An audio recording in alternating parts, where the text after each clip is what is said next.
Creating this course in the European context of artificial intelligence in education actually came about as a peer-to-peer learning activity between different colleagues from ministries in Slovenia as of 2019.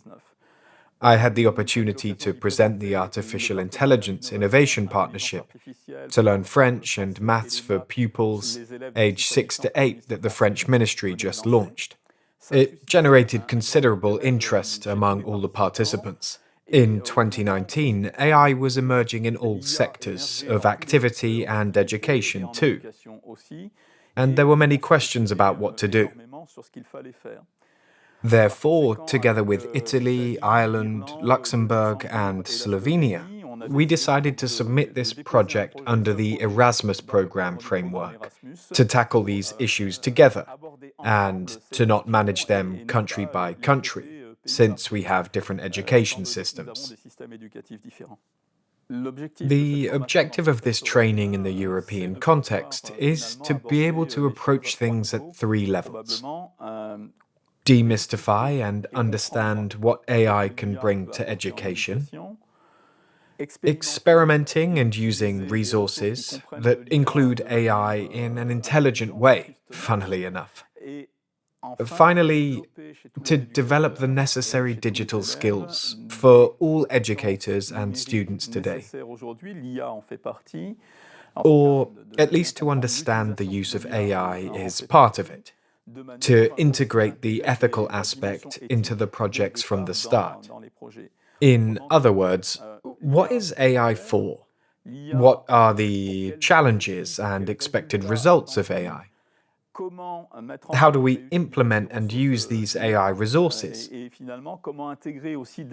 Finally, how can we also integrate issues that may bring ethical reflection beyond regulatory matters from the outset? That's why we chose to try to approach this AI in education, starting from an age group of 15, 16 years old, with pupils at the beginning of high school for maths and science on the one hand, and for learning of modern languages on the other hand. Because we need 2 fields of experimentation. 2 areas of experimentation could be done for the project's duration. The first level, demystifying and understanding AI, aims both, I would say, to reassure those who are afraid and to calm down those who are enthusiastic, so that finally we can identify which AI techniques can provide solutions to the problems I'm trying to solve, and also to identify possible biases from the start. It's all the issues that allow you to say, we need to be able to test AI algorithms and AI techniques associated with resources within a framework of trust so that we can finally make a real attempt to measure what to do afterwards. It's not magical, nor is it frightening. There is no need to be afraid of these techniques. You need to understand the general principles.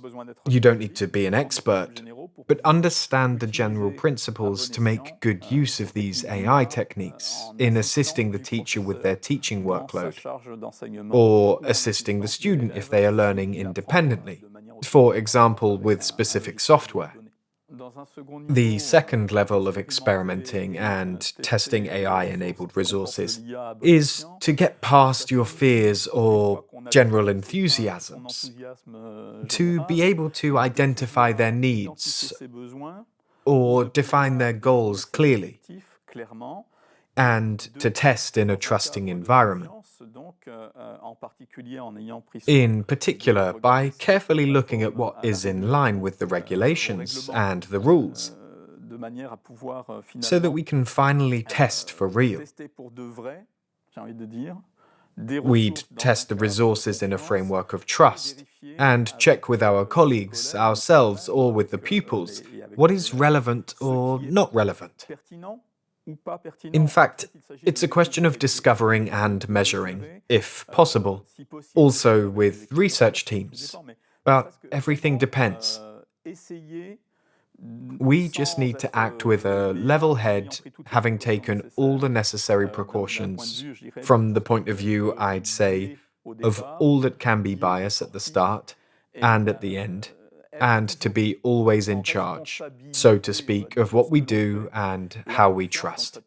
It also makes it possible for the teachers to gain trust and, through feedback, finally to demystify what AI techniques are and to use them well, to identify well which AI techniques, what are their objectives, and finally to be able to measure if it is relevant or not in my class context, in the general context, of what there is to do in relation to the curricula when I'm with the students I have in front of me.